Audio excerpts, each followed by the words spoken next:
When I watched this video again, I was very impressed with the trust made from new papers that this single word wearing is very creative and very beautiful. So today, I also want to try making a new paper outfit like this. I will need to prepare new papers, black latte parts, gloss one used for practice, dirty and scissors. First, I will use a black lattice pad to cut a frame of a dress.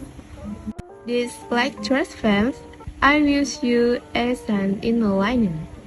Next, you dirty to firmly fix it so that when wearing, will not have a problem tearing the skirt. As for the newspapers, I will fold this into the propeller shape as shown in the video with 5 different sizes to form 5 rows for the dress.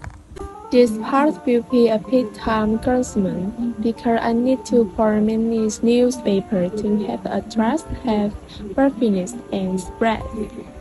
Next, I will put down on a new paper and place it on top of my dress.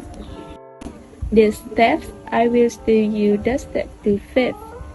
And now I just need to assemble the cascaded layers of the dress from bottom to top. I will use a black lattice pad to cut into the hand shape and then paste on the chest. So it's done. Let's see the final product. Thank you for watching the videos. Like, share, and subscribe to support.